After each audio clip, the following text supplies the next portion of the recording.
যে ধর্ষকদের বার্তা দিতেছে না, এটা প্রশাসনের মানে যাতে উপর মহল পর্যন্ত যায়, যাতে আমাদের এই আন্দোলনের কারণে তারা অতি দ্রুত ধর্ষণ করছে তাদের শাস্তির ব্যবস্থা করে, জনসমক্ষে তাদের এমন কঠোর শাস্তি দেয় যাতে পরবর্তীতে আর কোনো পুরুষ এই ধর্ষণ করতে না পারে।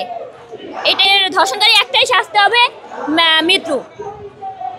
আজকে আমরা এখানে রাজপথে নেমেছি অবশ্যই আমাদের বোনের ধর্ষণের সুষ্ঠু দাবিতে।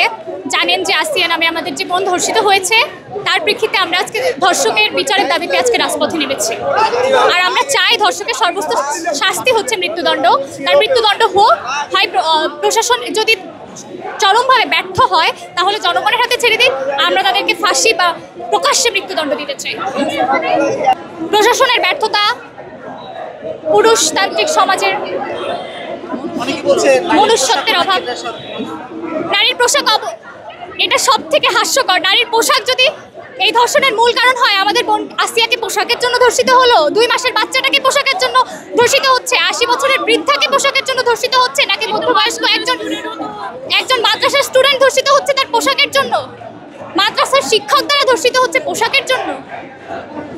আমরা তো মনে করি না। সর্বোচ্চ শাস্তি চান মৃত্যুদণ্ড। 24 ঘন্টার মধ্যে হয় তারা ধর্ষকের ফাঁসির রায় কার্যকর করবে, সমস্ত সাক্ষ্য প্রমাণ তার ধর্ষকের বিরুদ্ধে আছে, তারপরও তারা 180 দিনের আলটিমেটাম কিভাবে দেয়? আমরা চাই 24 ঘন্টার মধ্যে এই রায় প্রণয়ন করুক, না হলে আমরা রাজপথ ছাড়বো না। হয় প্রকাশ্যে ফাঁসি দিক, না হয় জনগণের কাছে দিক, তারা গণপিটুনি দিয়ে মেরে ফেলুক। আপনি প্রশ্নটা করেন তাহলে আমার জন্য উত্তর। এই যে পুলিশ কলেজ একত্রিত হলেন, জুলাইতে আন্দোলন হয়েছে এবং এই যে দর্শকদের বিরুদ্ধে যে আপনাদের আন্দোলন, কেন এবং এই দর্শকদের যে যারা এই কাজগুলো করছে কেন তারা এগুলো করছে এবং এর থেকে বেরোর উপায় কি? আসলে ধর্ষকদের এই কারণগুলো একটাই, শুধুমাত্র মানসিক অসুস্থতা এবং এই সমাজ যে এতটা নিচু হয়ে গিয়েছে এবং এই সমাজের দৃষ্টিভঙ্গি এতটাই নিচু যে আসলে সমাজটা আসলে তাদেরকেই অলওয়েজ সাপোর্ট করেছে, আমাদের মতো নারীদের কেউ কখনো সাপোর্ট করেনি। সমাজ সবসময় পোশাক, সবসময় নারীদের দোষ এগুলো দেখেই বেড়ায়। তাহলে আসিয়ার কি দোষ ছিল? ও তো মাত্র 8 বছর একটা শিশু ছিল, তাহলে তার দোষটা কোথায়?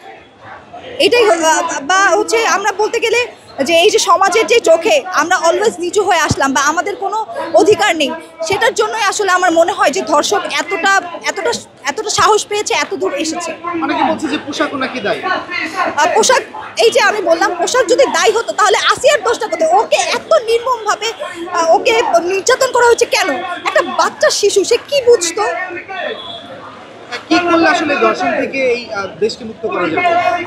আসলে আইনেরও অনেক আইনের মধ্যে অনেক ঘাটতি রয়েছে এবং আমার মনে হয় যে আইনটা আসলে সংস্কার করা উচিত।